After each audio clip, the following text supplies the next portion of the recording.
오늘은 우리의 마음에 대해 이야기해보려 합니다. 나이가 들수록 우리는 이상한 경험을 하게 됩니다. 몸은 분명 예전만 못하지만 정작 더 힘든 건 몸이 아닙니다. 바로 마음입니다. 새벽에 잠이 깨어 천장을 바라볼 때 문득 밀려오는 외로움. 자식들은 바쁘다고 하고 친구들은 하나둘 연락이 뜸해지고 나는 왜 이렇게 혼자인가 하는 생각이 들 때가 있으시죠? 지나간 일들을 떠올리며 그때 그렇게 하지 말걸, 좀 더 잘할 수 있었는데 하는 후회가 밀려올 때, 억울한 일을 당했는데 이제 와서 풀 방법도 없을 때, 앞으로 남은 시간이 얼마 안 된다는 생각에 막연한 두려움이 찾아올 때, 부처님께서는 이런 마음의 고통을 번뇌라고 부르셨습니다. 번뇌란 우리 마음을 어지럽히고 괴롭게 만드는 모든 생각과 감정을 말합니다. 그런데 여러분, 중요한 사실이 하나 있습니다. 이 번뇌는 나이가 들어서 생기는 게 아닙니다. 젊어서도 있었습니다. 다만 그때는 바빴기에 느끼지 못했을 뿐입니다. 일하느라, 자식 키우느라, 살아가느라 정신없이 달려왔기에 마음을 들여다볼 틈이 없었던 것이지요.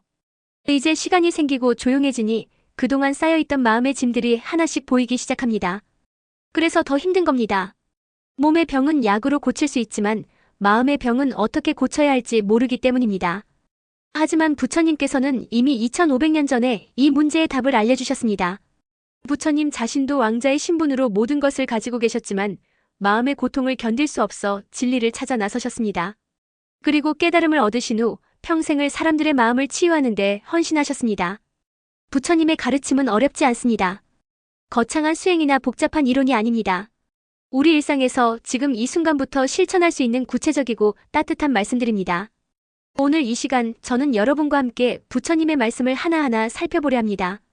외로울 때, 후회가 밀려올 때, 두려움이 찾아올 때, 우리 마음을 어떻게 다스려야 하는지, 부처님께서는 어떤 지혜를 주셨는지 함께 배워보겠습니다.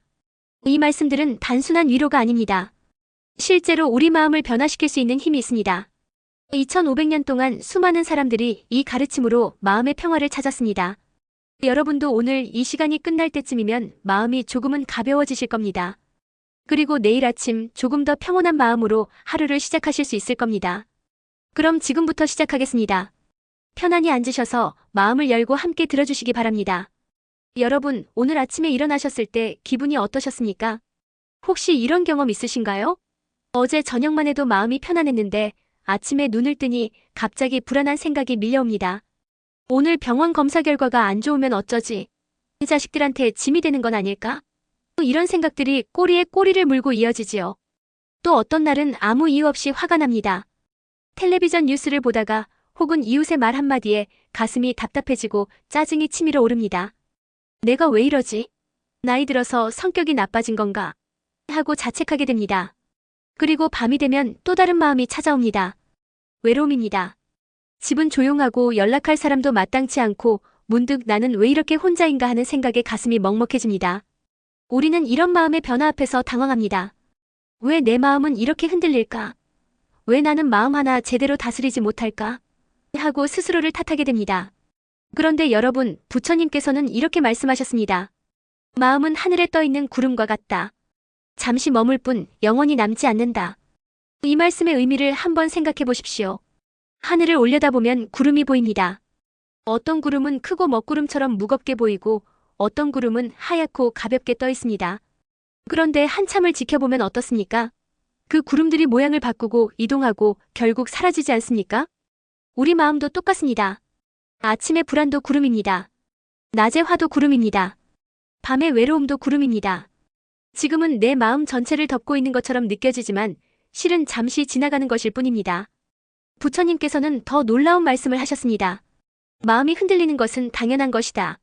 흔들리지 않는 마음을 찾으려 하지 말고 흔들리는 마음을 지켜보라. 여기에 중요한 깨달음이 있습니다. 우리는 지금까지 마음을 흔들리지 않게 해야지, 강한 마음을 가져야지 하고 애썼습니다. 하지만 그것은 구름떠러 움직이지 말라고 하는 것과 같습니다. 구름은 원래 움직이는 것입니다. 마음도 원래 흔들리는 것입니다. 그렇다면 우리는 어떻게 해야 할까요? 부처님께서는 지켜보라고 하셨습니다.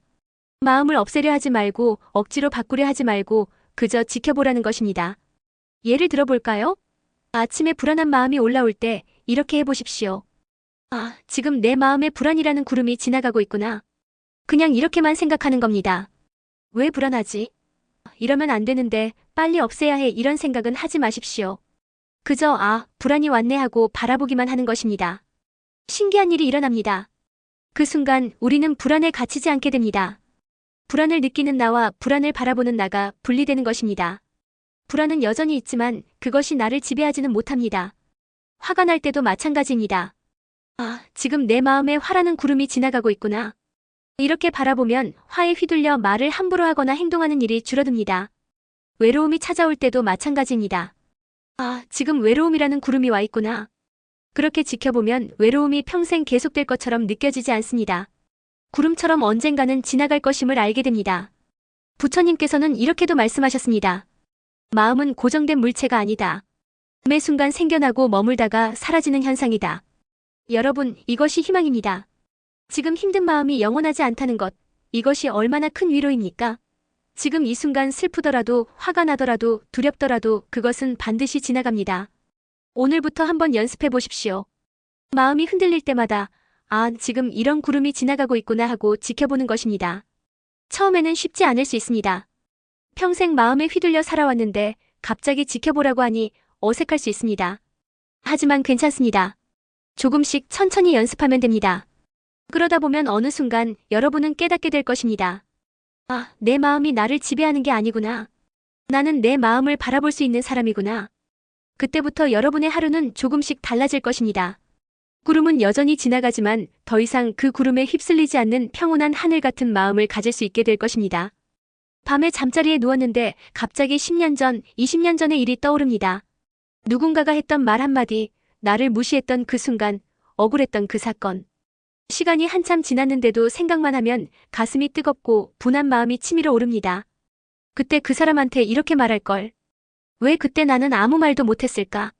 그 사람은 지금도 잘 살고 있을 텐데 나만 이렇게 억울해하고. 또 어떤 분들은 자식 문제로 마음이 아픕니다. 내가 평생 고생해서 키웠는데 이제 와서 연락도 잘 안 하네.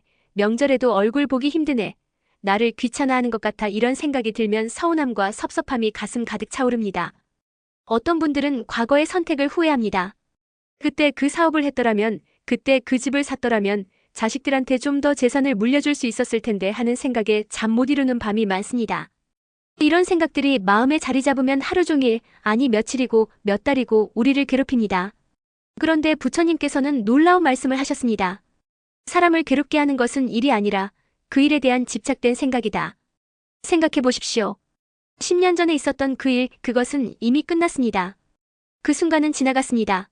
그 사람도 아마 그 일을 기억조차 못할 수도 있습니다. 그런데 왜 지금 이 순간 여기 편안히 앉아있는 나는 그 일로 가슴이 아픈 걸까요? 답은 간단합니다. 그 일이 나를 괴롭히는 게 아니라 내가 그 일을 계속 떠올리기 때문입니다. 내가 그 기억을 붙잡고 놓지 않기 때문입니다. 자식이 나를 섭섭하게 한 것도 마찬가지입니다. 그 순간은 이미 지나갔습니다. 하지만 나는 그 순간을 마음속에 간직하고 꺼내보고 또 상처받고 또 서운해합니다. 그때 저렇게 말했지, 그때 이런 표정을 지었지 하면서 끊임없이 그 상처를 새롭게 만들어냅니다. 부처님께서는 이것을 아주 명확하게 설명하셨습니다. 바로 2번 맞는 화살의 비유입니다. 첫 번째 화살은 현실에서 받은 상처입니다. 누군가가 나를 무시했다, 자식이 섭섭하게 했다, 사업에 실패했다. 이것은 이미 일어난 일입니다. 우리는 이것을 피할 수 없었습니다. 그런데 2번째 화살이 있습니다. 이것은 내가 스스로 쏘는 화살입니다. 왜 나는 그때 그랬을까? 왜 저 사람은 나한테만 저럴까? 나는 왜 이렇게 불행할까 하는 생각들. 이것이 2번째 화살입니다. 첫 번째 화살로 인한 아픔은 시간이 지나면 아뭅니다. 하지만 2번째 화살을 계속 쏘면 상처는 절대 아물지 않습니다. 그렇다면 우리는 어떻게 해야 할까요? 부처님께서는 명확하게 말씀하셨습니다. 첫 번째 화살은 피할 수 없지만 2번째 화살은 피할 수 있다. 방법은 이렇습니다. 괴로운 생각이 떠오를 때 이렇게 자문해 보는 것입니다. 이 생각이 지금 이 순간에 나를 괴롭게 하고 있는가? 억울했던 그 일을 계속 떠올리는 것이 그 사람에게 복수가 됩니까? 아닙니다. 그 사람은 편히 잘 살고 있을 텐데 나만 괴로워하고 있습니다. 자식에 대한 섭섭함을 계속 곱씹는 것이 자식을 변화시킵니까? 아닙니다. 오히려 내 마음만 더 병들어갑니다. 과거의 선택을 후회하는 것이 현실을 바꿉니까? 아닙니다. 시간은 돌아가지 않습니다. 그렇다면 이 생각들은 나에게 아무 도움이 되지 않습니다. 오히려 해가 됩니다. 이것이 바로 두 번째 화살입니다. 이것을 깨달으면 우리는 선택할 수 있습니다. 아, 이 생각은 나를 괴롭게 하는구나.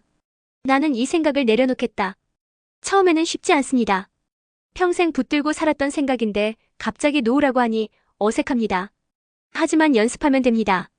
괴로운 생각이 떠오를 때마다 이렇게 말해보십시오. 그래, 그 일이 있었지. 하지만 그것은 과거야. 지금 이 순간 나는 괜찮아.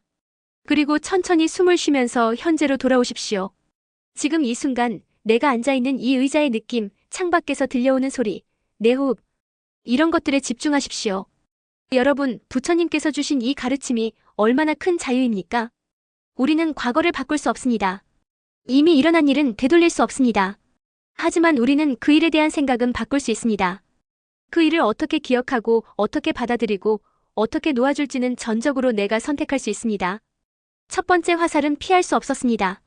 하지만 두 번째 화살은 내가 나 자신에게 쏘는 화살은 지금 이 순간부터 멈출 수 있습니다. 오늘 밤 잠자리에 들기 전에 한번 생각해 보십시오. 내가 오늘 하루 동안 나 자신에게 몇 개의 화살을 쐈는가?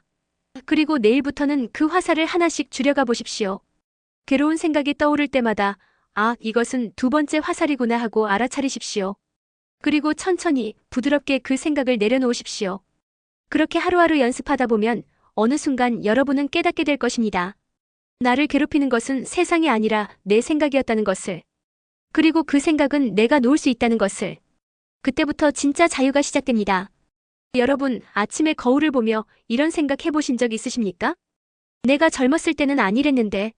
얼굴에 늘어난 주름을 보며 힘없이 처진 피부를 보며 예전의 내 모습을 그리워합니다. 그때는 참 예뻤는데, 그때는 힘이 넘쳤는데, 사람들이 나를 보는 눈빛이 달랐는데, 또 통장을 보며 한숨을 쉽니다. 젊었을 때 돈을 더 모아둘 걸, 그때 그 땅을 샀더라면 지금쯤 얼마가 됐을까? 자식들한테 더 많이 물려줄 수 있었을 텐데. 병원에서 검사를 받고 나면 건강할 때 더 조심할 걸, 왜 그때는 몸을 혹사했을까? 이제 와서 후회해도 소용없는데. 하는 생각에 마음이 무겁습니다. 어떤 분들은 인생의 갈림길을 후회합니다. 그때 그 사람과 결혼하지 말걸, 그때 그 직장을 그만두지 말걸, 자식을 다르게 키웠더라면. 끝없는 만약에가 우리를 괴롭힙니다. 또 어떤 분들은 미래를 걱정합니다.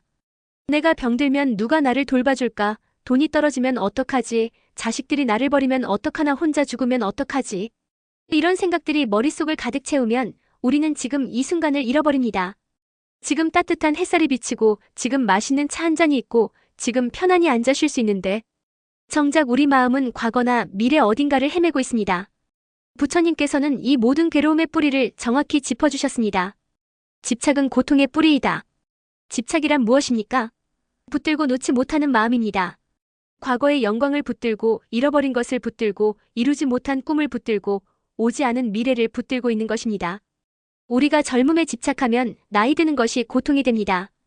돈에 집착하면 가진 것이 적은 것이 고통이 됩니다. 건강에 집착하면 몸이 아픈 것이 견딜 수 없는 고통이 됩니다. 자식에 집착하면 자식이 내 뜻대로 하지 않는 것이 배신처럼 느껴집니다. 생각해 보십시오. 젊음은 원래 지나가는 것입니다. 계절이 봄에서 여름으로 가을로 겨울로 가듯이 우리 인생도 흘러갑니다. 이것은 자연스러운 것입니다. 그런데 우리가 봄에 머물고 싶어하면 여름이 오는 것이 괴로움이 됩니다. 돈도 마찬가지입니다. 많으면 많은 대로 적으면 적은 대로 살 수 있습니다. 하지만 더 많아야 해 이것으로는 부족해하는 마음이 있으면 아무리 가져도 만족할 수 없습니다. 부처님께서는 더 깊은 통찰을 주셨습니다. 이미 지나간 것을 붙들지 말라. 아직 오지 않은 것을 걱정하지 말라. 오직 지금 순간만이 삶이다. 이 말씀을 천천히 음미해 보십시오. 과거는 이미 갔습니다. 아무리 후회해도 아무리 그리워해도 돌아오지 않습니다. 미래는 아직 오지 않았습니다. 아무리 걱정해도 아무리 계획해도 확실하지 않습니다. 그렇다면 우리에게 진짜 있는 것은 무엇입니까? 바로 지금입니다. 이 순간뿐입니다. 그렇다면 어떻게 내려놓을 수 있을까요? 어떻게 지금 이 순간에 머물 수 있을까요? 먼저 내가 가진 것을 바라보십시오. 지금 여러분은 이 글을 읽고 계십니다. 눈이 보인다는 것, 글자를 이해할 수 있다는 것, 이것이 얼마나 큰 축복입니까? 세상에는 눈이 보이지 않는 분들도 많습니다. 지금 여러분은 숨을 쉬고 계십니다. 공기가 폐로 들어오고 나갑니다. 이것이 얼마나 놀라운 일입니까? 병원에는 산소 호흡기에 의지해야 하는 분들도 많습니다. 지금 여러분 곁에 누가 있습니까? 혹시 혼자 계십니까? 그렇다면 조용히 쉴 수 있는 공간이 있다는 것, 이것도 감사한 일입니다. 누군가 함께 있다면 그 사람이 내 곁에 있어준다는 것, 이것도 감사한 일입니다. 부처님께서는 말씀하셨습니다. 내가 가진 것, 내 옆에 있는 사람, 지금 내가 호흡하고 있는 이 순간, 그것이 바로 삶이다. 젊었을 때가 삶이 아닙니다. 돈이 많았을 때가 삶이 아닙니다. 건강했을 때가 삶이 아닙니다. 지금 바로 이 순간이 삶입니다. 주름진 얼굴도 나입니다. 약해진 몸도 나입니다. 적은 통장 잔고도 내 현실입니다. 이것을 부정하고 과거를 붙들고 있으면 나는 지금을 살지 못합니다. 내려놓는다는 것은 포기가 아닙니다. 체념도 아닙니다. 있는 그대로를 받아들이는 것입니다. 그래, 나는 이제 예전 같지 않아. 하지만 지금의 나도 괜찮아. 그래, 돈이 많지 않아. 하지만 지금 필요한 만큼은 있어. 그래, 몸이 예전 같지 않아. 하지만 아직 이렇게 움직일 수 있잖아. 이렇게 받아들이는 순간 무거웠던 짐이 내려갑니다. 여러분, 부처님께서는 이렇게 말씀하셨습니다. 놓아버리는 것, 그것이 진정한 자유다. 과거를 놓아버리면 후회에서 자유로워집니다. 미래를 놓아버리면 걱정에서 자유로워집니다. 집착을 놓아버리면 욕심에서 자유로워집니다. 그렇다고 아무것도 하지 말라는 뜻이 아닙니다. 현재를 살라는 것입니다. 지금 할 수 있는 것을 하고, 지금 누릴 수 있는 것을 누리고, 지금 감사할 수 있는 것을 감사하라는 것입니다. 오늘 저녁 잠자리에 들기 전에 한번 해보십시오. 오늘 하루 나는 무엇을 가지고 있었지? 젊음은 없었을지 몰라도 따뜻한 햇살은 있었습니다. 많은 돈은 없었을지 몰라도 맛있는 식사는 있었습니다. 완벽한 건강은 없었을지 몰라도 하루를 살아낸 힘은 있었습니다. 이것들을 하나하나 세어보십시오. 그리고 감사하십시오. 없는 것을 세면 끝이 없습니다. 하지만 있는 것을 세면 그것 또한 끝이 없습니다. 부처님께서는 우리에게 이 지혜를 주셨습니다. 집착을 내려놓고 지금 이 순간을 사는 지혜. 이것이 바로 평화로 가는 길입니다. 오늘부터 조금씩 연습해 보십시오. 과거를 붙들던 손을 천천히 펴보십시오. 미래를 움켜쥐던 손을 부드럽게 놓아보십시오. 그러면 그 빈손에 지금 이 순간이 가득 채워질 것입니다. 여러분, 솔직히 말씀드려 보겠습니다. 화가 나본 적 있으십니까? 아마 모든 분들이 고개를 끄덕이실 겁니다. 특히 나이가 들수록 화가 더 자주 나는 것 같다는 분들도 계실 겁니다. 텔레비전 뉴스를 보다가 화가 치밉니다. 세상이 왜 이 모양이야? 저런 사람들이 어떻게 저럴 수가 있어? 리모컨을 던지고 싶은 마음이 듭니다. 자식들과 통화하다가 화가 납니다. 엄마 바빠서 다음에 전화할게요. 이 한마디에 가슴이 뜨거워집니다. 내가 뭐가 그렇게 바쁘다고. 나한테 전화 한 통 할 시간도 없어. 이웃과 사소한 일로 다툽니다. 주차 문제, 소음 문제, 별것도 아닌 일인데 화가 머리끝까지 올라옵니다. 나이도 먹을 만큼 먹은 사람이 어떻게 저럴 수가 있어? 그리고 화를 낸 후에는 후회가 밀려옵니다. 내가 왜 그랬을까? 내가 너무 심하게 말한 건 아닐까? 나이 들어서 성격이 이렇게 고약해지나? 자책하고 또 그 자책 때문에 마음이 더 괴롭습니다. 밤에 잠자리에 누워도 낮에 화났던 일이 계속 떠오릅니다. 그때 이렇게 말할 걸, 다음에 만나면 제대로 한마디 해야지 하면서 혼자 상상 속에서 또 화를 냅니다. 화는 이렇게 우리를 괴롭힙니다. 한번 불붙으면 쉽게 꺼지지 않고 우리 안에서 계속 타오르며 몸과 마음을 지치게 합니다. 부처님께서는 화를 불이라고 표현하셨습니다. 참으로 정확한 표현입니다. 화는 정말 불과 같습니다. 한번 붙으면 모든 것을 태워버립니다. 나를 태웁니다. 화를 내는 동안 내 몸은 긴장하고 혈압은 올라가고 가슴은 두근거립니다. 화를 내고 나면 온몸이 축 늘어지고 기력이 빠집니다. 화병이라는 말이 괜히 생긴 게 아닙니다. 화는 정말 병이 됩니다. 관계를 태웁니다. 화를 내면서 한 말은 다시 주워 담을 수 없습니다. 그땐 화가 나서 그랬어. 미안해하고 사과해도 상대방 마음에 남은 상처는 쉽게 아물지 않습니다. 평생 함께한 가족도 오래된 친구도 화 한 번으로 멀어질 수 있습니다. 평화를 태웁니다. 화를 품고 있는 동안 마음의 평화는 사라집니다. 아무리 좋은 환경에 있어도, 아무리 편안한 곳에 있어도 화가 있으면 편할 수가 없습니다. 그렇다고 화를 참으면 될까요? 부처님께서는 명확히 말씀하셨습니다. 화를 참는다고 사라지지 않는다. 참는다는 것은 화를 억누르는 것입니다.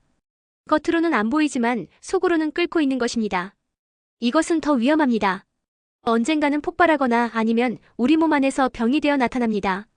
그렇다면 우리는 어떻게 해야 할까요? 화를 내지도 말고 참지도 말라는 건가요?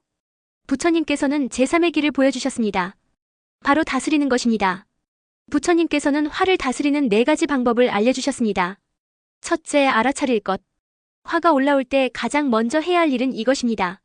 아, 지금 나는 화가 났구나. 이렇게 알아차리는 것입니다. 대부분 우리는 화에 사로잡혀 있을 때 자신이 화났다는 것조차 모릅니다. 그냥 말을 쏟아내고 행동하고 나중에야 아, 내가 화를 냈구나 하고 깨닫습니다.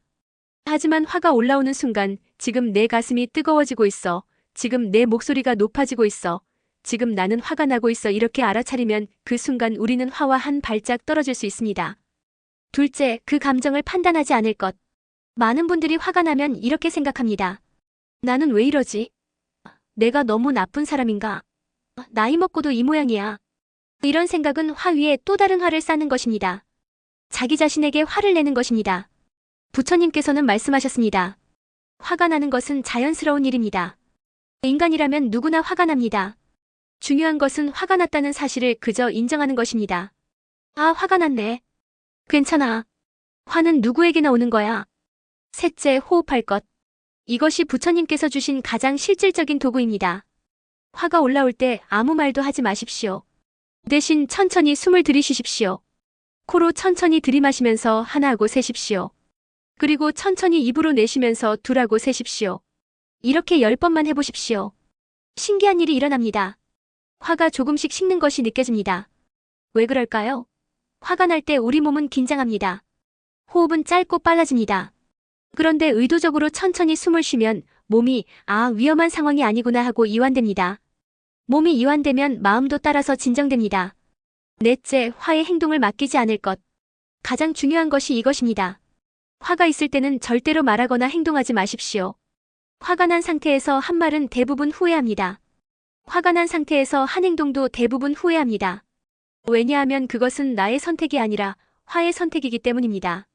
부처님께서는 말씀하셨습니다. 감정이 아니라 지혜로 행동해야 한다. 화가 올라오면 호흡하고 화가 가라앉기를 기다리십시오. 그리고 마음이 진정된 후에 말하고 행동하십시오. 그때의 말과 행동은 후회하지 않을 것입니다. 부처님께서는 이렇게 말씀하셨습니다. 분노는 독이다. 그러나 알아차림은 그 독을 약으로 만든다. 화 자체는 독입니다. 나를 해치고 관계를 해치고 평화를 해칩니다. 하지만 화를 알아차리고 판단하지 않고 호흡하고 지혜롭게 대응하면 그 화는 오히려 우리를 성장시키는 약이 됩니다. 화를 통해 우리는 배웁니다. 내가 무엇에 집착하고 있는지, 내가 무엇을 두려워하고 있는지, 내가 진짜 원하는 것이 무엇인지. 화는 우리에게 신호입니다.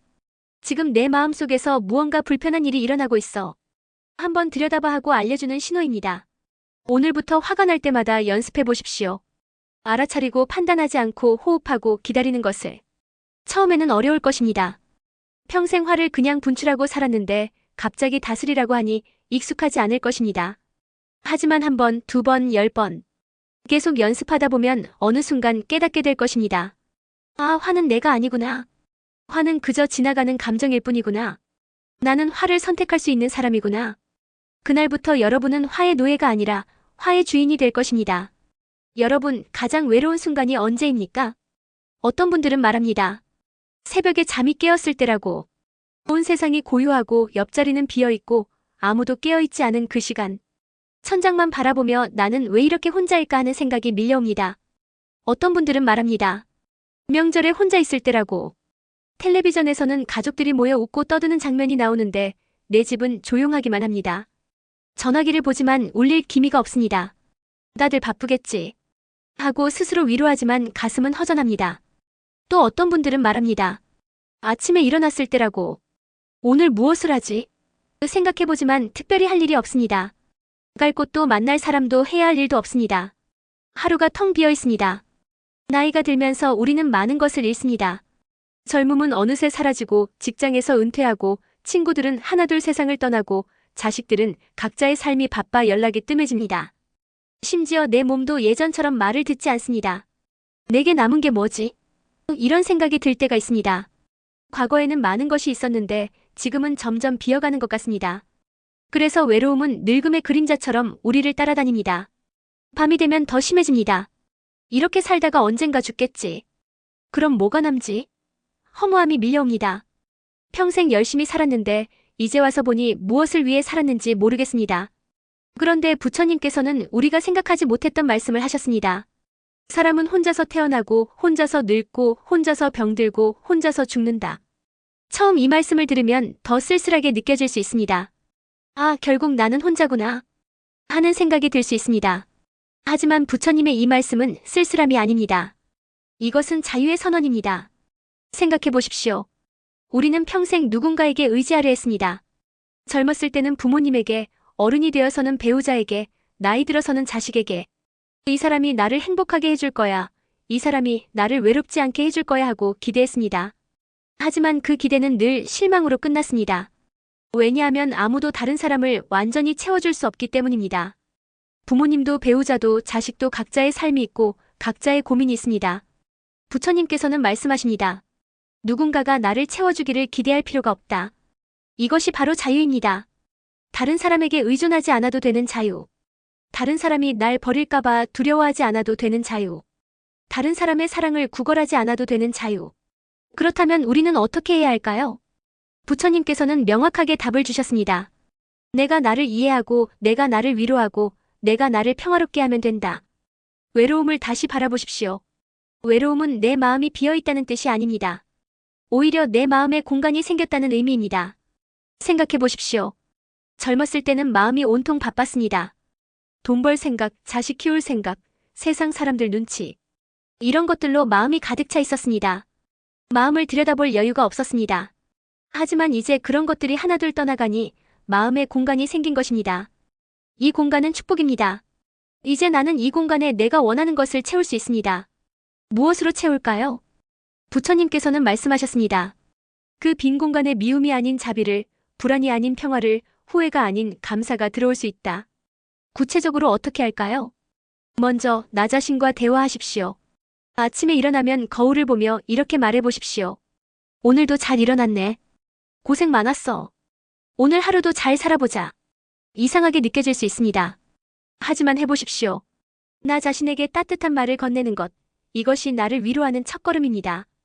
둘째, 작은 것에 감사하십시오. 오늘 아침 해가 떴습니다. 감사합니다. 오늘 밥을 먹었습니다.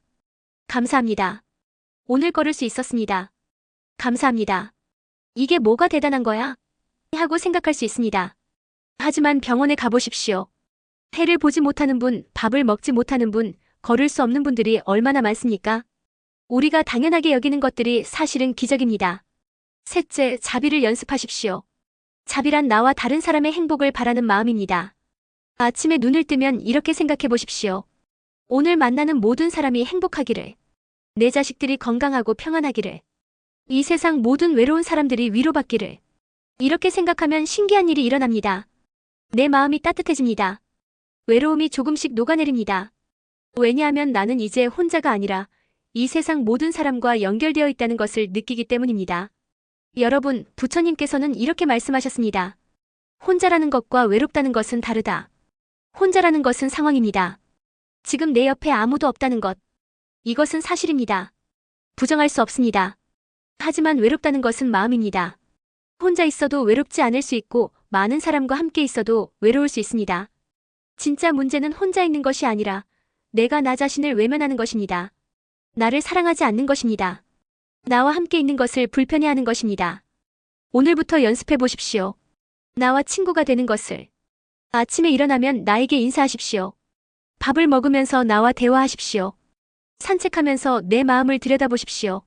처음에는 어색할 것입니다. 이게 무슨 짓인가 싶을 수도 있습니다. 하지만 계속하다 보면 깨닫게 될 것입니다.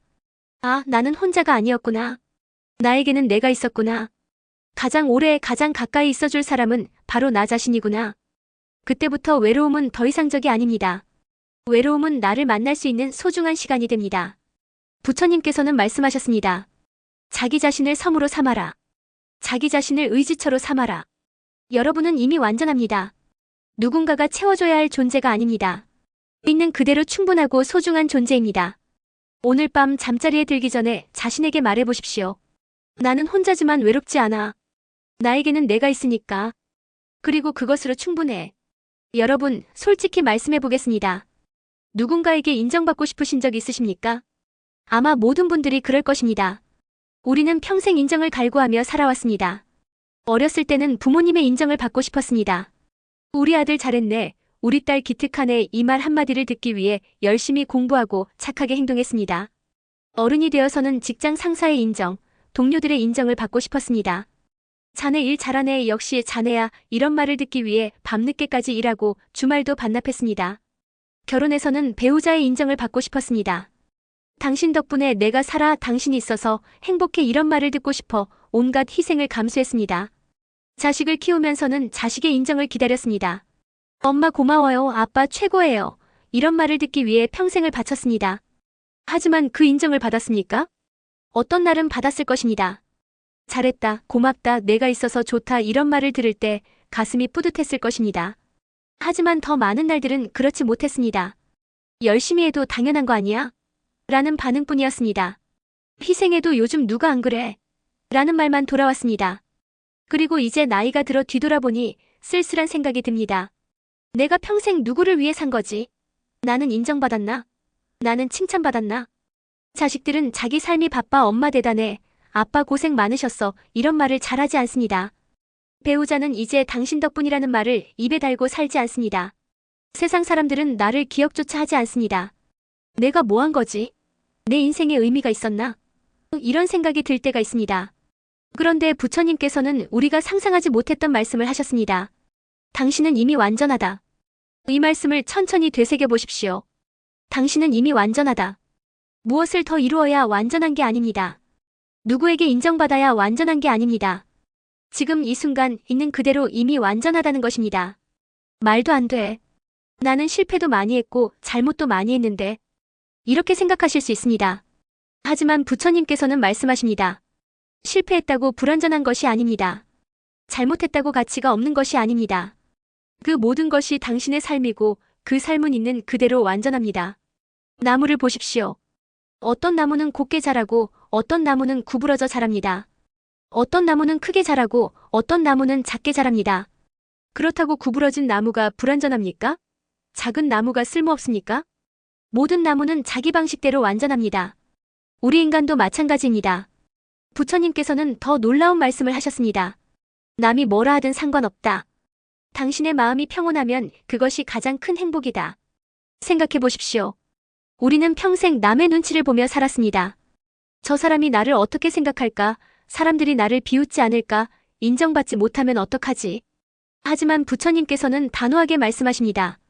남이 뭐라 하든 상관없다고. 중요한 것은 내 마음이 평온한가? 그것뿐이라고. 그렇다면 구체적으로 어떻게 해야 할까요? 첫째, 다른 사람과 비교하지 마십시오. 이웃을 보면 부럽습니다. 저 집은 자식들이 자주 오네. 저 사람은 돈이 많네. 저 사람은 건강하네. 끝없이 비교하면 끝없이 불행해집니다. 하지만 생각해 보십시오. 그 사람도 그 사람 나름의 고민이 있습니다. 겉으로 보이는 것이 전부가 아닙니다. 그리고 무엇보다 그 사람의 삶은 그 사람 것이고 내 삶은 내 것입니다. 장미와 백합을 비교할 수 있습니까? 둘 다 아름답지만 다를 뿐입니다. 우리 인생도 마찬가지입니다. 둘째, 과거의 자신과도 경쟁하지 마십시오. 많은 분들이 이렇게 말씀하십니다. 내가 젊었을 때는, 내가 예전에는, 과거의 나는 젊었고 힘이 있었고 많은 것을 할 수 있었습니다. 하지만 그것은 그때의 나입니다. 지금의 나는 그때의 나와 다릅니다. 계절을 보십시오. 봄에는 꽃이 피고 여름에는 무성하고 가을에는 열매가 맺히고 겨울에는 쉽니다. 그렇다고 가을이 봄보다 못합니까? 겨울이 여름보다 쓸모없습니까? 모든 계절은 그 나름의 아름다움이 있습니다. 우리 인생도 마찬가지입니다. 지금의 나는 젊었을 때의 나와 다르지만 그 나름의 깊이와 지혜가 있습니다. 셋째, 지금까지 살아온 나를 인정하십시오. 거울을 보십시오. 주름진 얼굴, 희끗희끗한 머리, 구부정한 허리. 이것들이 보일 것입니다. 하지만 다시 보십시오. 그 주름 하나하나가 당신이 살아온 증거입니다. 웃으며 생긴 주름, 걱정하며 생긴 주름, 화내며 생긴 주름. 모두 당신의 이야기입니다. 그 희끗한 머리는 당신이 견뎌낸 세월의 흔적입니다. 그 구부정한 허리는 당신이 짊어지고 살아온 책임의 무게입니다. 부끄러워할 것이 없습니다. 자랑스러워해야 합니다. 나는 여기까지 왔어. 잘 살아왔어. 부처님께서는 이렇게 말씀하셨습니다. 지금의 나, 지금까지 살아온 나 그 자체로 충분하다. 여러분, 이것이 진리입니다. 더 이상 증명할 것도 인정받을 것도 이룰 것도 없습니다. 지금 이대로 충분합니다. 자식이 인정하지 않아도 괜찮습니다. 당신은 이미 훌륭한 부모였습니다. 세상이 알아주지 않아도 괜찮습니다. 당신은 이미 가치 있는 사람입니다. 몸이 예전 같지 않아도 괜찮습니다. 당신은 이미 충분히 아름답습니다. 오늘 밤 잠자리에 들기 전에 자신에게 이렇게 말해보십시오. 나는 충분해. 지금 이대로 완전해. 더 이상 증명할 것도 바꿀 것도 없어. 나는 있는 그대로 소중해. 처음에는 믿어지지 않을 수 있습니다. 평생 나는 부족해, 더 잘해야 해라고 생각하며 살았는데 갑자기 충분하다고 하니 어색할 수 있습니다. 하지만 매일 밤 이렇게 말해보십시오. 하루에 한 번씩 한 달, 석 달, 1년. 계속 말하다 보면 어느 순간 깨닫게 될 것입니다. 아, 정말 그렇구나. 나는 이미 완전했구나. 평생 찾아 헤맸던 그 완전함이 이미 내 안에 있었구나. 그날부터 여러분은 자유로워질 것입니다. 인정받아야 한다는 압박에서, 증명해야 한다는 무게에서, 더 나아져야 한다는 강박에서. 그리고 비로소 진짜 삶이 시작될 것입니다. 남을 위한 삶이 아니라 나를 위한 삶. 인정받기 위한 삶이 아니라 평온하기 위한 삶. 부처님께서는 말씀하셨습니다. 세상에서 가장 소중한 사람은 바로 당신 자신입니다.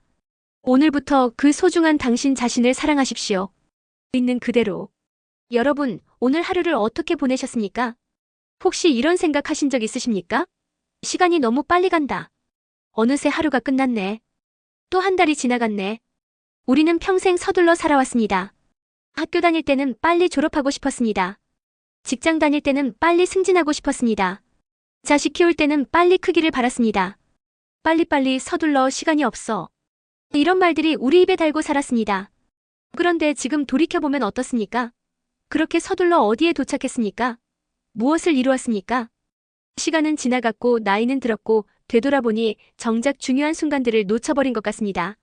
자식이 어렸을 때 함께 놀아주지 못한 것, 배우자와 천천히 산책하지 못한 것, 꽃이 피는 걸 멈춰 서서 보지 못한 것, 그때 좀 천천히 살 걸 하는 후회가 밀려옵니다. 부처님께서는 우리에게 마지막 가르침을 주십니다. 천천히 가라. 서두르지 말라. 지금 있는 그대로의 순간을 보라. 천천히 가라는 것은 게으르게 살라는 뜻이 아닙니다. 느리게 걸으라는 뜻도 아닙니다. 그것은 지금 이 순간을 놓치지 말라는 뜻입니다. 생각해 보십시오. 밥을 먹을 때 우리는 무엇을 생각합니까? 텔레비전을 보거나 내일 할 일을 생각하거나 어제 있었던 일을 떠올립니다. 정작 밥맛은 느끼지 못합니다. 걸을 때는 어떻습니까? 빨리 목적지에 도착하려고 서두릅니다. 길가의 꽃, 나무, 하늘, 바람. 이런 것들을 느끼지 못합니다. 사람을 만날 때도 마찬가지입니다. 상대방 얼굴을 제대로 보지 않습니다. 다음에 할 말을 생각하느라, 다른 생각을 하느라. 정작 그 사람과의 순간을 놓쳐버립니다. 부처님께서는 말씀하십니다. 서두르지 말라고. 지금 이 순간을 보라고. 밥을 먹으면 밥맛을 느끼십시오. 걸으면 걷는 느낌을 느끼십시오. 사람을 만나면 그 사람을 진심으로 보십시오. 이것이 바로 지금 있는 그대로의 순간을 보는 것입니다. 그렇다면 어떻게 천천히 살 수 있을까요? 오늘 저녁부터 시작해 보십시오. 저녁 식사를 할 때 천천히 드십시오. 한 숟가락 한 숟가락 맛을 느끼며 드십시오. 이 밥이 내 몸이 되는구나. 이 음식 덕분에 내가 살아가는구나. 이렇게 생각하며 감사하는 마음으로 드십시오. 그리고 설거지를 할 때도 천천히 하십시오. 따뜻한 물이 손에 닿는 느낌, 그릇이 깨끗해지는 과정. 이런 것들을 느끼며 하십시오. 잠자리에 들 때는 하루를 돌아보십시오. 오늘 있었던 좋은 일 3가지를 떠올려 보십시오. 아무리 작은 것도 좋습니다. 오늘 날씨가 좋았다. 오늘 맛있는 걸 먹었다. 오늘 아프지 않았다. 이런 것들로 충분합니다. 내일 아침에는 서두르지 마십시오. 알람이 울리면 바로 일어나지 말고 침대에 누운 채로 천천히 숨을 쉬어 보십시오. 오늘도 새로운 하루가 시작되는구나. 감사합니다. 이렇게 생각하며 하루를 시작하십시오. 창밖을 보십시오. 하늘이 보입니까? 나무가 보입니까? 새소리가 들립니까? 1분만 시간을 내어 이런 것들을 느껴보십시오. 이것이 바로 천천히 사는 것입니다. 특별한 것이 아닙니다. 그저 지금 이 순간을 느끼는 것입니다. 여러분, 오늘 이야기가 여러분의 마음에 작은 위로가 되었기를 바랍니다. 부처님의 가르침은 거창하지 않습니다. 마음의 구름을 바라보고 생각에 집착을 놓고 지금 이 순간을 사는 것. 이것이 전부입니다. 오늘 하루 여러분의 마음이 조금 더 가벼워졌기를 바랍니다. 어깨에 짊어지고 있던 무거운 짐을 조금이라도 내려놓으셨기를 바랍니다. 그리고 이것을 기억하십시오. 당신의 삶은 여전히 펼쳐지고 있습니다. 나이가 들었다고 끝난 게 아닙니다. 오히려 지금부터가 진짜 시작일 수 있습니다. 이제야 천천히 살 줄 알게 되었으니까요. 이제야 소중한 것이 무엇인지 알게 되었으니까요. 당신의 삶은 여전히 소중합니다. 다른 사람이 알아주지 않아도, 세상이 인정하지 않아도 당신의 삶은 그 자체로 귀합니다. 당신이 숨쉬고 있다는 것, 그것만으로도 의미가 있습니다. 당신의 삶은 여전히 의미가 있습니다. 과거의 한 일만 의미 있는 게 아닙니다. 지금 이 순간 이 글을 듣고 마음을 돌아보는 것, 이것도 큰 의미가 있습니다. 오늘 밤 잠자리에 들 때 자신에게 이렇게 말해보십시오. 오늘 하루도 잘 살았어. 내일도 천천히 평온하게 살아보자. 오늘도 이 자리에 함께 해주셔서 진심으로 감사드립니다. 여러분이 있어서 이 이야기를 나눌 수 있었습니다. 다음에는 또 다른 부처님의 말씀으로 찾아뵙겠습니다. 그때까지 건강하시고 평안하시기를 기원합니다. 천천히 가십시오. 서두르지 마십시오. 지금 이 순간 여러분은 이미 충분히 아름답습니다. 고맙습니다. 다음 이야기에서 또 뵙겠습니다.